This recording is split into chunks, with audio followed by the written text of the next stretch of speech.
Bismillahirrahmanirrahim. Alhamdulillahirabbil alamin wassalatu wassalamu ala asyrafil anbiya'i wal mursalin wa ala alihi wa sahbihi ajma'in. Rabbi shrah li sadri wa yassir li amri wahlul 'uqdatam min lisani yafqahu qawli, amma ba'd. Assalamualaikum warahmatullahi wabarakatuh. Alhamdulillah, pertama dan selamanya syukur kita panjatkan kehadrat Allah Subhanahu wa taala, kerana atas keizinannya juga maka kita dapat bersama-sama dalam rancangan Ibrah pada hari ini. Dan insya-Allah pada hari ini kita akan berbicara berkaitan dengan Nabi Allah Hud alaihi salam. Jadi sidang penonton yang dirahmati Allah sekalian, sebelum kita memulakan perbincangan kita pada hari ini, marilah sama-sama kita membaca surah Al-Kahfi ayat 1 hingga 10. A'udzu billahi minasy syaithanir rajim. Bismillahirrahmanirrahim. Alhamdulillahilladzi anzala 'ala 'abdihil kitaba wa lam yaj'al lahu 'iwaja qayyiman liyunzira ba'san shadidan min ladunhu ويبشر المؤمنين الذين يعملون الصالحات أن لهم أجرا حسنا ماكثين فيه أبدا وينذر الذين قالوا اتخذ الله ولدا ما لهم به من علم ولا لآبائهم كبرت كلمة تخرج من أفواههم إن يقولون إلا كذبا فلعلك باخع نفسك على آثارهم إن لم يؤمنوا بهذا الحديث أسفا إنا جعلنا ما على الأرض زينة لها لنبلوهم أيهم أحسن عملا وإنا لجاعلون ما عليها صعيدا جرزا أم حسبت أن أصحاب الكهف والرقيم كانوا من آياتنا عجبا إذ أوى الفتية إلى الكهف فقالوا ربنا آتنا من لدنك رحمة وهيئ لنا من أمرنا رشدا. صدق Allahul Azim. Baiklah sidang penonton yang dikasihi Allah sekalian, alhamdulillah. Mudah-mudahan surah Al-Kahfi ini sentiasa kita amalkan dalam kehidupan seharian, kerana Nabi sallallahu alaihi wasallam menyebutkan kepada kita bahawa sekiranya kita hafal 10 ayat pertama dan 10 ayat terakhir daripada surah Al-Kahfi, insya-Allah kita akan terpelihara daripada fitnah Dajjal. Sidang penonton yang dikasihi Allah sekalian, baiklah, sekilas pandang kita berbicara berkenaan dengan para nabi dan rasul Allah Subhanahu wa taala. Jadi tuan-tuan yang dikasihi Allah sekalian, sebenarnya terdapat sejumlah 124,000 orang para nabi yang telah diutuskan oleh Allah Subhanahu wa taala di atas muka bumi ini. Dan daripada kalangan itu seramai 313 orang daripadanya adalah terdiri daripada rasul. Dan seperti mana kita maklum tuan-tuan sidang pendengar yang dikasihi Allah sekalian, 25 orang nabi dan rasul yang wajib kita imani, iaitu bermula dengan Nabi Adam alaihi salam sehinggalah kepada Nabi Muhammad sallallahu alaihi wasallam, nabi yang terakhir, nabi yang penghulu kepada segala nabi sallallahu alaihi wasallam.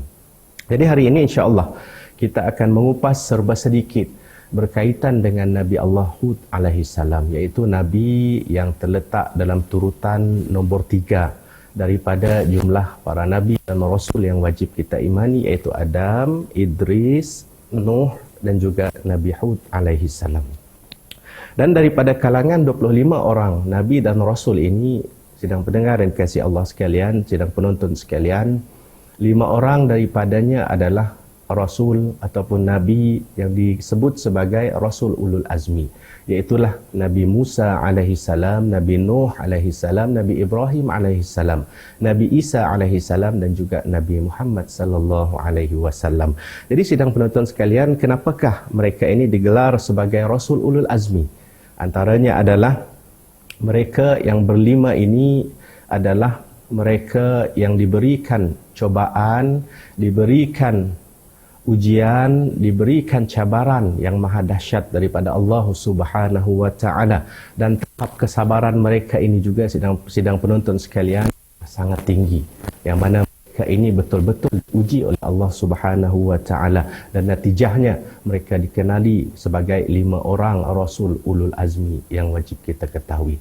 Baiklah, tuan-tuan sidang penonton yang dikasihi Allah sekalian, apabila berbicara berkenaan dengan kisah para nabi dan rasul Allah Subhanahu wa taala, maka kita tidak dapat lari daripada apa yang difirmankan oleh Allah Subhanahu wa taala di dalam Al-Quran. Iaitu hari ini saya nak bawa kepada tuan-tuan sidang penonton sekalian, iaitu petikan firman Allah Subhanahu wa taala daripada surah Yusuf ayat 111. A'udzu billahi minasyaitonir rajim. Laqad kana fi qasasihim ibratun liulil albab. Ma kana hadithan yuftara walakin tasdiqal ladzi baina yadayhi wa tafsila kulli syai'in wa hudaw wa rahmah liqaumi yu'minun. Maksudnya sidang penonton sekalian, demi sesungguhnya kisah-kisah Nabi itu mengandungi pelajaran yang mendatangkan iktibar bagi orang-orang yang mempunyai akal fikiran, iaitu liulil albab. Kisah-kisah Nabi yang terkandung di dalam Al-Quran, makana hadithan yuftara, bukanlah kisah-kisah yang baru atau kisah-kisah yang diada-adakan atau kisah yang direka-reka, walakin tasdiqil ladzi baina yadayhi, ianya adalah mengesahkan apa-apa yang terdapat dalam kitab-kitab Allah yang terdahulu, wa hudaw wa rahmah, ia juga adalah petunjuk dan juga rahmat bagi orang-orang yang mahu beriman kepada Allah Subhanahu wa taala. Jadi sidang penonton sekalian, bila kita membaca Al-Quran, apa yang ditekankan oleh Allah Subhanahu wa taala adalah di samping membaca, kita hendaklah memahami ataupun mentadabbur apa yang terdapat di dalam Al-Quran itu sendiri. Sehingga apabila kita membaca, kita memahami, seterusnya kita mengamalkan.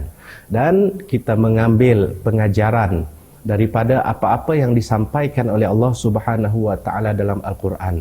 Itulah yang terbaik, tuan-tuan sidang penonton yang dikasihi Allah sekalian. Kita ambil pengajaran untuk kita jadikan panduan dalam kehidupan kita. Begitu juga dengan apa yang berlaku dengan kisah-kisah para nabi dan rasul yang banyak sekali disebutkan oleh Allah Subhanahu wa taala di dalam Al-Quran itu sendiri.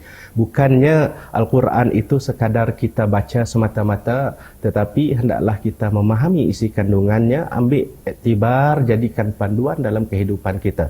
Jadi itulah yang dikehendaki oleh Allah Subhanahu wa taala dan Rasul sallallahu alaihi wasallam.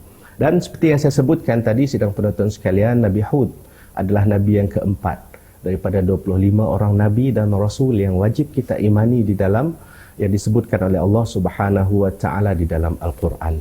Jadi Nabi Hud ini lahir di satu tempat yang bernama Al-Ahqaf, iaitu di antara negara Yaman dan juga negara Oman sekarang ini. Tuan-tuan sidang penonton yang dikasihi Allah sekalian. Jadi nak kenal seseorang itu hendaklah kita mengetahui namanya dan nasabnya bagaimana. Jadi Nabi Hud ini nasabnya sampai kepada Nabi Nuh alaihi salam dan juga sampai kepada Nabi Adam alaihi salam. Setengah ahli sirah menyatakan bahawa nama sebenar ataupun nama penuh ataupun nasabnya Nabi Hud ini adalah Hud bin Abdullah bin Rabah bin Al-Khulud bin Ad bin Aus bin Iram bin Sam bin Nuh bin Lama bin Matushalih bin Idris bin Yarid bin Mihlai bin Qinan bin Anusi bin Syits bin Adam alaihi salam.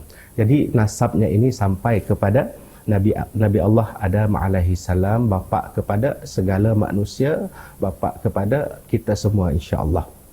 Jadi tuan-tuan sidang penonton yang dikasihi Allah sekalian, Nabi Hud ini juga adalah salah seorang daripada 4 orang nabi yang berasal daripada bangsa Arab yang disebutkan oleh Nabi SAW dalam hadisnya, iaitu maksudnya di antara mereka ada 4 nabi yang berasal dari bangsa Arab, iaitu Nabi Hud alaihi salam, Nabi Saleh, Nabi Syuaib dan nabimu iaitu Nabi Muhammad sallallahu alaihi wasallam. Selainnya adalah nabi-nabi yang berasal daripada bangsa Bani Israel. Itulah antara serba sedikit tentang sorotan berkaitan dengan sejarah ringkas para nabi dan rasul yang terdahulu.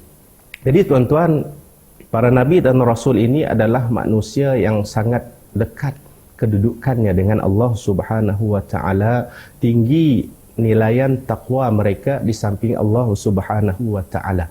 Jadi nama para nabi ini Allah abadikan, Allah rakamkan dalam Al-Quran untuk menjadi panduan, untuk menjadi pedoman kepada kita tentang kisah-kisah pengorbanan, perjalanan hidup mereka, cabaran yang dihadapi oleh mereka dan apakah natijah yang dikurniakan oleh Allah Subhanahu wa taala kepada mereka. Antaranya yang paling banyak disebut di dalam Al-Quran adalah kisah Nabi Musa ataupun nama Nabi Musa, iaitu sebanyak 136 kali.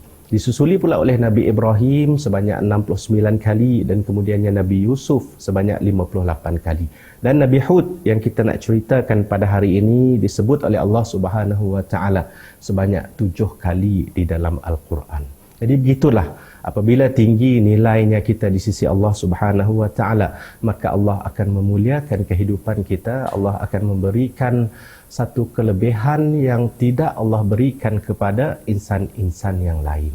Yang mana nama mereka ini dirakamkan oleh Allah Subhanahu wa taala di dalam Al-Quran.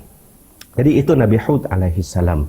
Dan seterusnya kita nak bawa sidang penonton sekalian kepada kaum Nabi Hud alaihi salam. Okay, kaum Nabi Hud ini namanya adalah kaum Ad.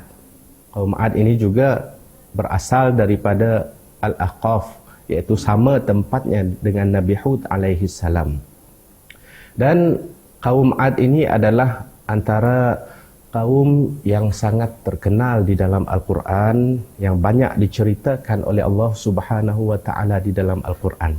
Bukannya berkaitan dengan perkara-perkara yang baik, sidang penonton sekalian, tetapi penceritaan Allah berkaitan dengan kaum Ad ini adalah bagaimana sifat sombong mereka, bagaimana Allah mengurniakan kelebihan yang tidak ada pada kaum yang lain diberikan kepada kaum Ad ini, yang akhirnya menyebabkan mereka sombong, bongkak, angkuh, takabur sehingga berpaling daripada Allah Subhanahu wa taala.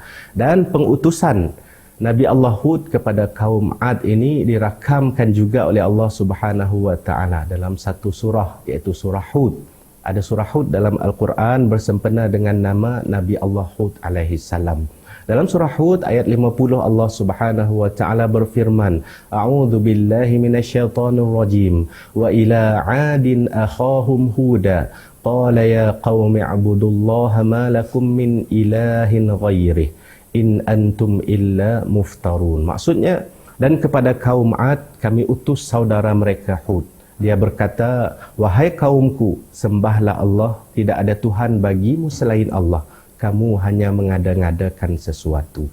Jadi sidang pendengar, sidang penonton yang saya kasihi sekalian, pengutusan para nabi dan rasul ini tujuannya hanyalah satu, iaitu mengajak manusia untuk kembali kepada Allah Subhanahu wa taala.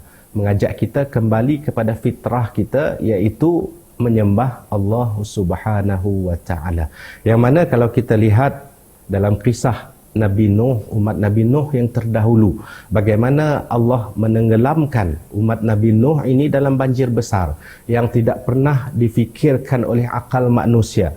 Bagaimana anak Nabi Nuh itu menolak pelawaan Nabi Nuh alaihi salam untuk naik ke dalam bahtera dan mendaki gunung untuk mengelakkan banjir yang diturunkan oleh Allah Subhanahu wa taala.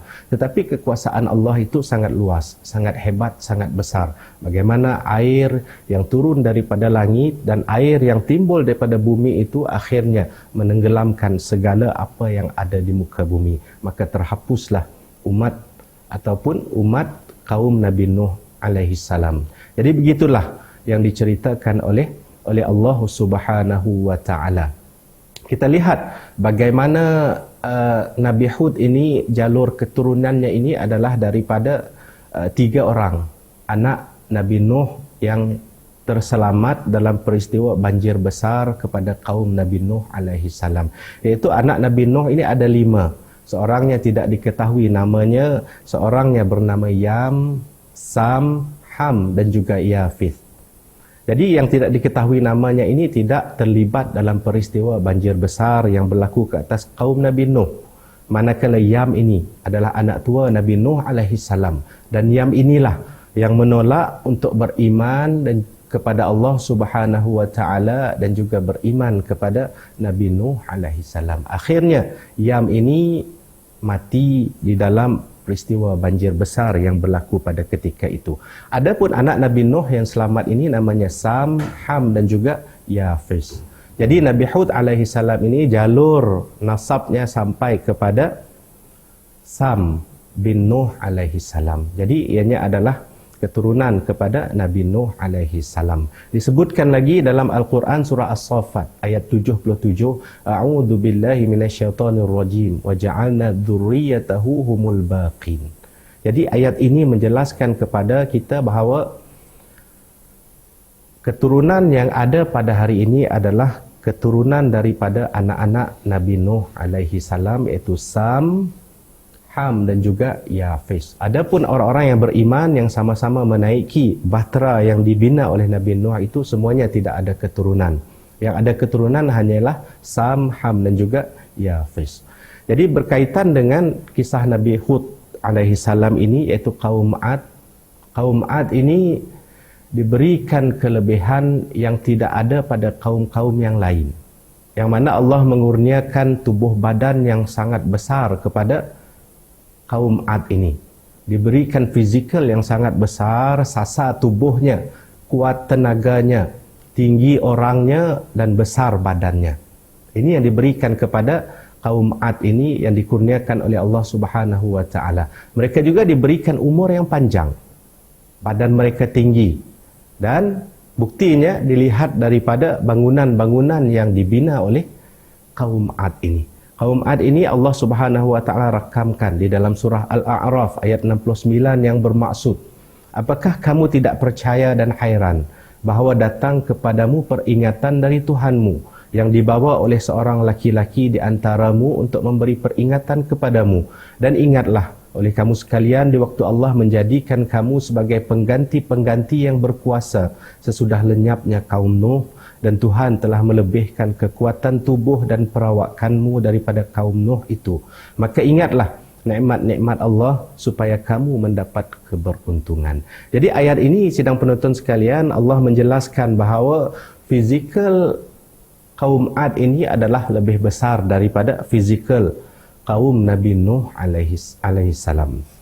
Dan diceritakan juga di dalam Al-Quran tentang bangunan yang dibina, yang direka oleh kaum Ad ini, sebagaimana firman Allah dalam surah Al-Fajr ayat 7 hingga 8. A'udzu billahi minasyaitonir rajim. Irama dzatil 'imad allati lam yukhlaq mithluha fil bilad. Maksudnya iaitu penduduk Iram, ibu kota tempat tinggal kaum Ad, yang mempunyai bangunan-bangunan yang tinggi yang belum pernah dibangun suatu kota seperti itu di negeri-negeri yang lain.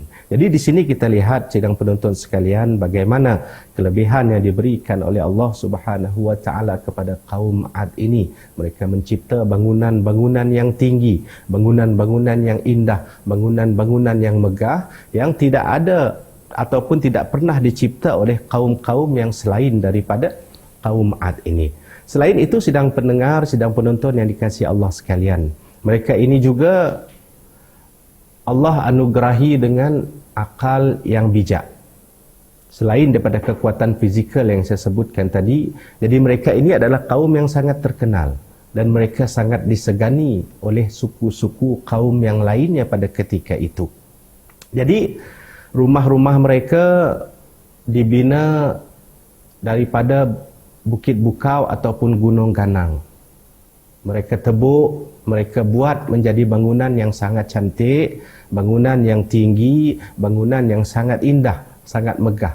Jadi ada teknologi itu pada ketika itu yang dikurniakan kepada kaum Ad ini, dikurniakan oleh Allah Subhanahu wa taala. Ini dirakamkan oleh Allah Subhanahu wa taala dalam surah Asy-Syu'ara ayat 128 dan juga 129. A'udzubillahi minasyaitonir rajim. Atabnuna bikulli rihin ayatan ta'batun wa tattakhizuna masani'a la'allakum takhludun. Maksudnya, apakah kamu mendirikan istana-istana pada setiap tanah yang tinggi untuk kemegahan tanpa kamu tinggal di dalamnya, dan kamu membuat benteng-benteng dengan maksud agar kamu kekal di dunia ini. Jadi kita lihat Allah merakamkan bagaimana kaum Ad ini berjaya membina rumah ataupun bangunan yang seumpama istana-istana yang disebutkan oleh Allah Subhanahu wa taala, dan mereka juga membina benteng-benteng yang kukuh di sekitar bangunan itu yang tidak ada yang ataupun tidak pernah dibina oleh kaum-kaum yang selain daripada kaum Ad ini. Okay, selain daripada kekuatan fizikal sidang penonton sekalian, ataupun kecerdasan akal ataupun kebijakan yang diberikan oleh Allah Subhanahu wa taala kepada mereka, kaum Ad ini Allah juga kurniakan dengan kelebihan dari sudut pertaniannya, yang mana mereka ini mampu mengubah gurun ataupun padang pasir yang tandus itu menjadi satu tempat yang sangat subur, yang mana ditanam berbagai-bagai tumbuhan ataupun makanan di dalamnya, dan itu memberi kemewahan dari sudut makanan dan juga ekonomi kepada kaum Ad ini. Selain daripada itu, dalam hal ehwal penternakan, mereka juga diberikan kelebihan oleh Allah Subhanahu wa taala, sehingga binatang ternak mereka itu hasilannya adalah sangat banyak ataupun luar biasa berbanding dengan hasilan daripada kaum-kaum yang lain pada ketika itu. Dan dengan kelebihan bentuk tubuh badan yang sangat besar ini, dengan kelebihan akal fikiran yang luas ini, dengan kelebihan kemewahan yang ada pada mereka ini, akhirnya seperti biasa sejarah berulang kembali. Bagaimana dengan nikmat yang diberikan oleh Allah Subhanahu wa taala ini, mereka akhirnya menjadi sangat sombong, menjadi sangat angkuh, menjadi sangat bongkak, hingga lupa kepada apa yang pernah berlaku kepada nenek moyang mereka dahulu, iaitulah keturunan Nabi Nuh alaihi salam. Bagaimana mereka ini bongkak sombong, mereka menuduh Nabi Nuh ini orang yang gila, mereka menuduh Nabi Nuh orang yang pendusta, berbohong, berbulak dan sebagainya. Dan sejarah ini berulang kembali kepada kaum Ad, iaitu merupakan keturunan kepada kaum Nabi Nuh alaihi salatu wassalam. Dan mereka ini dengan kekuatan fizikal yang sangat hebat ini, apabila berperang mereka mesti akan menang. Dan mereka ini sangat ditakuti oleh kaum-kaum yang lainnya pada ketika itu. Dan ahli sirah mengatakan bahawa apabila mereka menang dan mereka mendapatkan beberapa tawanan, maka tawanan ini akan disiksa dengan siksaan yang sangat kejam, sangat zalim, diapa-apakan dengan tindakan yang tidak masuk akal. Dan ini dirakamkan oleh Allah Subhanahu wa taala di dalam surah Asy-Syu'ara ayat 130 hingga 134 yang bermaksud, dan apabila kamu menyiksa, maka kamu menyiksa sebagai orang-orang yang kejam dan bengis, maka bertakwalah kepada Allah dan taatlah kepadaku, dan bertakwalah kepada Allah yang telah menganugerahkan kepadamu apa yang kamu ketahui.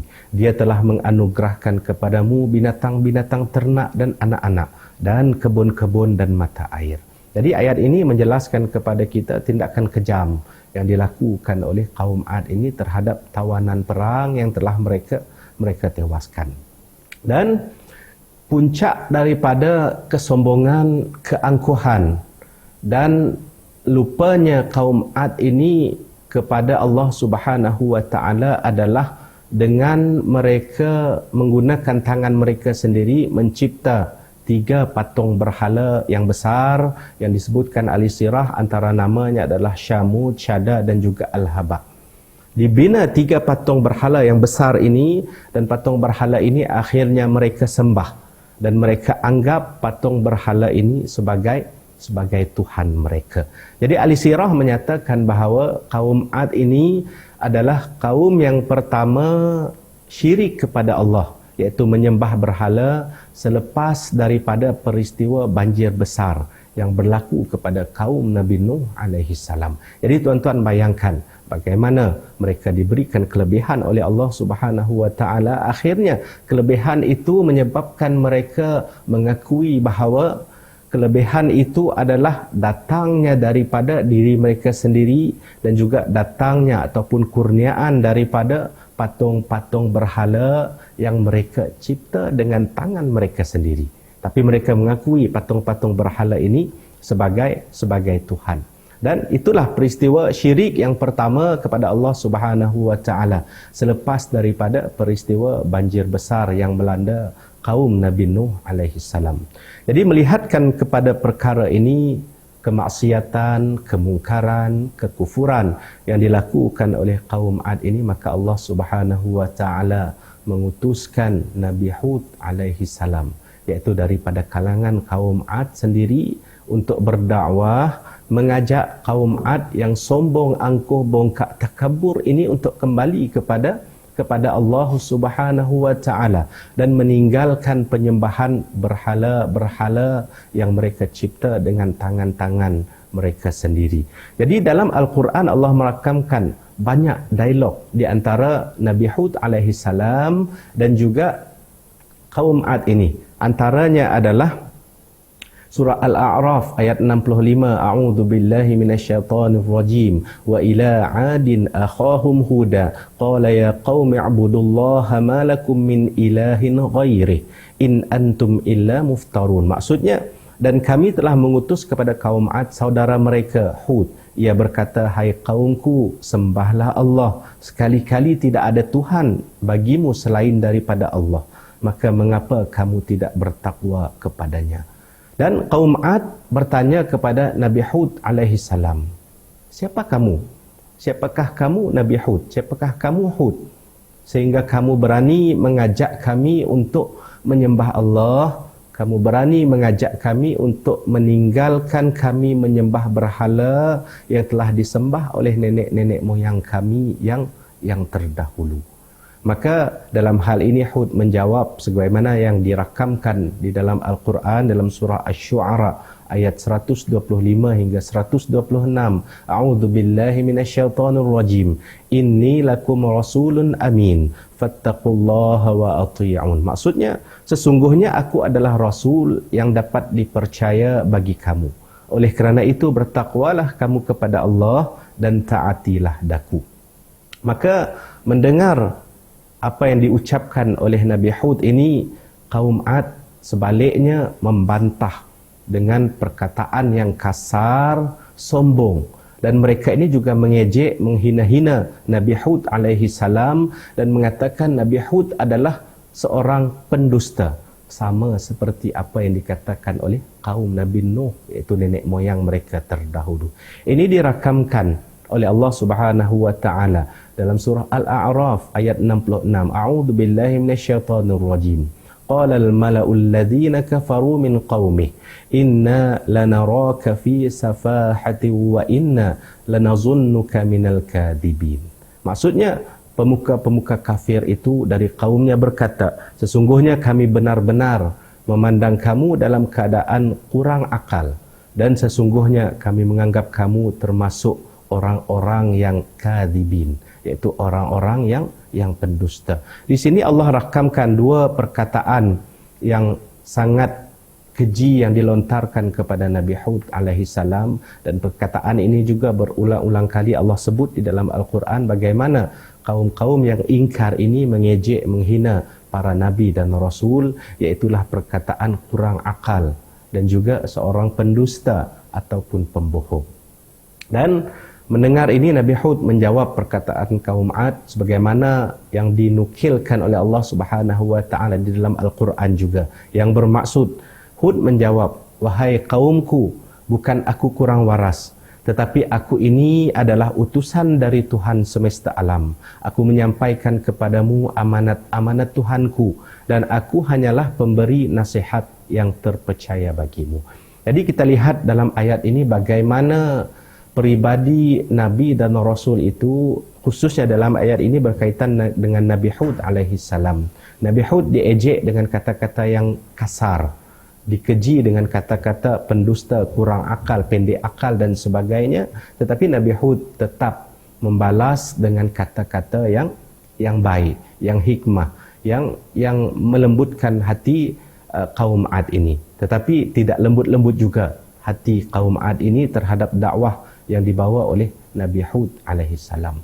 Sebaliknya, kaum Ad ini semakin sombong, semakin bongkak, semakin rosak, semakin kufur kepada Allah Subhanahu wa taala.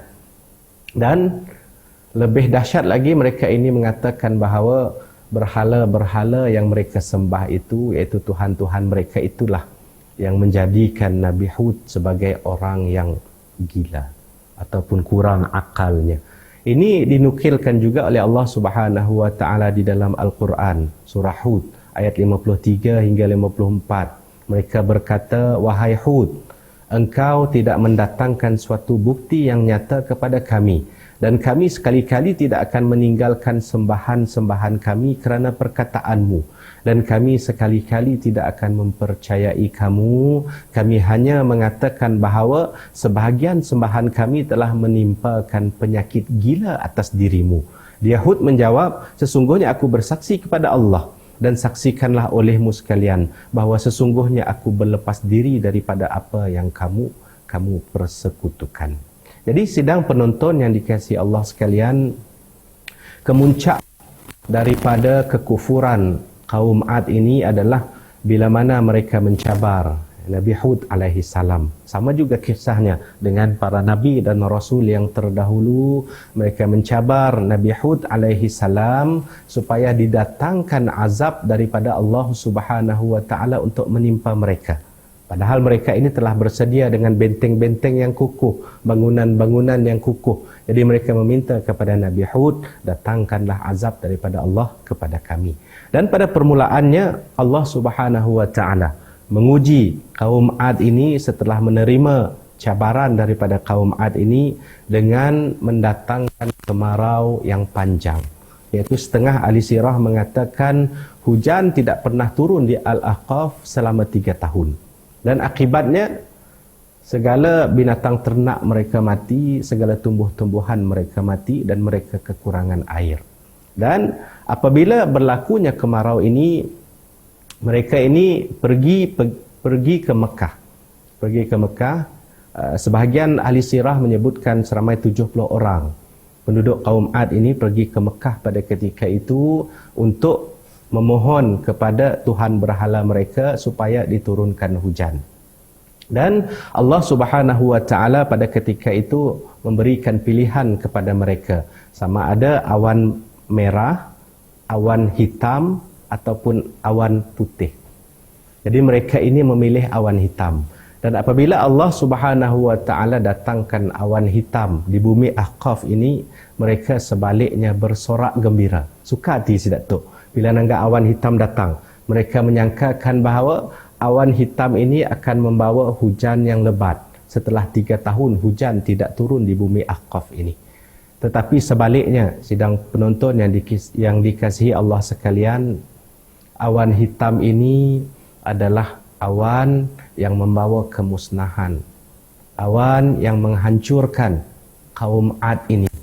Awan yang membawa angin yang sangat sejuk. Sebahagian ahli sirah menyatakan ianya membawa angin yang sangat sejuk. Ianya datang daripada timur dan barat, dan di tengah-tengahnya adalah penduduk kaum Ad.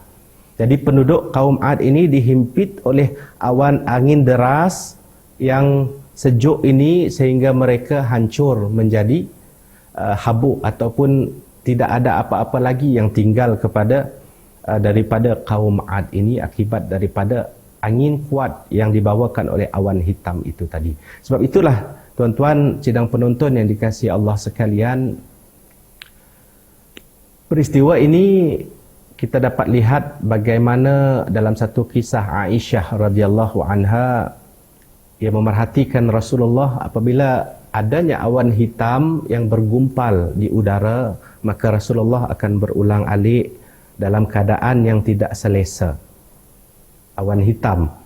Ditanya oleh Aisyah, mengapa wahai Rasulullah? Maka jawab Rasulullah, aku takut awan hitam ini adalah awan hitam sebagaimana awan hitam yang membinasakan kaum Nabi Hud alaihi salam.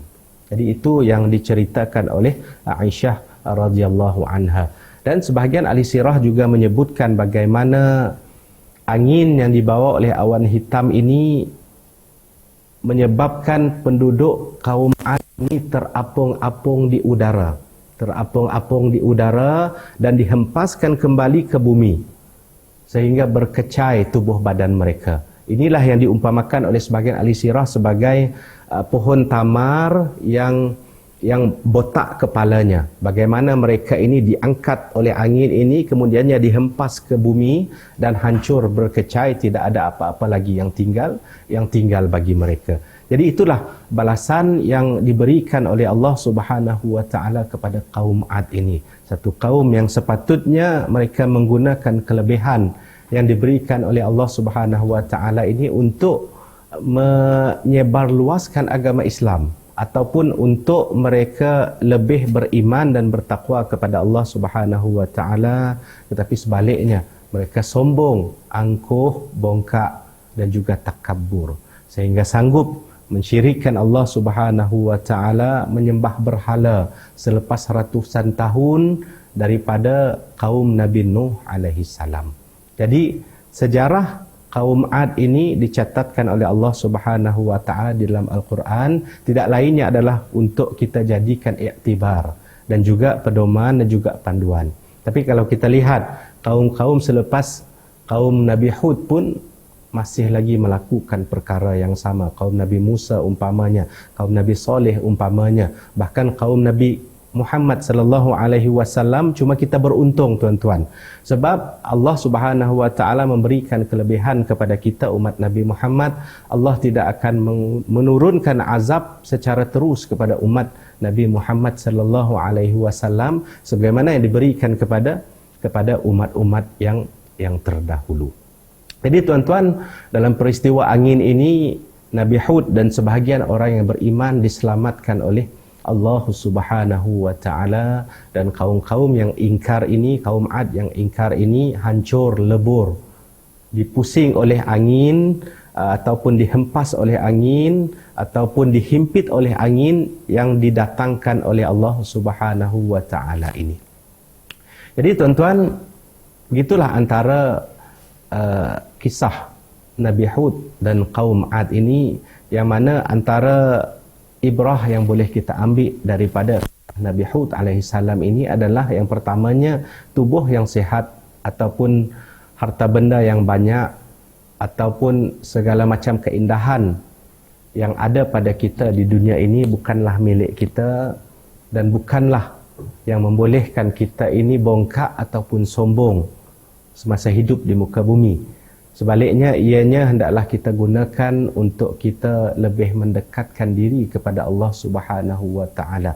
Banyak sekali kisah-kisah kaum-kaum yang sombong. Kita lihat bagaimana Qarun umpamanya mendapat harta yang banyak, kemudiannya ingkar daripada Allah Subhanahu wa taala dan akhirnya Qarun ditenggelamkan oleh Allah Subhanahu wa taala. Dan kita nak lihat juga bagaimana kegigihan, kesabaran dan juga ketekunan Nabi Hud mengajak kaumnya, berdakwah kepada kaumnya selama puluhan tahun untuk kembali kepada Allah Subhanahu wa taala. Dan situasi ini boleh kita aplikasikan dalam kehidupan kita pada hari ini, yang mana untuk mengajak ke arah kebaikan itu bukanlah satu perkara yang mudah. Bukanlah satu perkara yang bila kita ajak, contohnya orang itu terus berubah. Sebaliknya, ajakan kita itu adalah ajakan yang berterusan, dan mudah-mudahan sahabat-sahabat kita ini ataupun masyarakat-masyarakat kita ini diberikan hidayah oleh Allah Subhanahu wa taala untuk kita terus hidup di atas landasan yang diberikan ataupun yang dikurniakan oleh Allah Subhanahu Subhanahu wa taala. Jadi tuan-tuan, puan-puan, sidang penonton yang dikasihi Allah sekalian, alhamdulillah kita telah berbicara berkenaan dengan sirah ataupun ibrah daripada kisah Nabi Hud alaihi salam dan juga kaumnya Ad. Jadi ambillah sedikit sebanyak pengajaran daripada kisah ini dan gunakan segala kurniaan yang diberikan oleh Allah Subhanahu wa taala kepada kita ke arah jalan kebaikan. Dan jangan gunakan segala kelebihan yang ada pada kita ini ke arah jalan-jalan yang tidak diredai oleh Allah Subhanahu wa taala. Kerana natijahnya sangat berat, bukan sahaja di muka bumi ini, tetapi natijahnya yang paling berat nanti adalah natijah di hari akhirat kelak, yang mana kita akan berhadapan dengan Allah Subhanahu wa taala, dihitung amal ibadah kita dan adakah kita masuk ke syurga ataupun neraka Allah Subhanahu wa taala. Jadi sekian saja daripada saya, sidang penonton yang dikasihi Allah sekalian. Mudah-mudahan perkongsian kita pada hari ini ada manfaatnya dan mudah-mudahan kita semua mendapat sedikit sebanyak ibrah ataupun pengajaran daripada kisah Nabi Hud alaihi salam. Jadi sekian, wabillahi taufik wal hidayah. Assalamualaikum warahmatullahi wabarakatuh.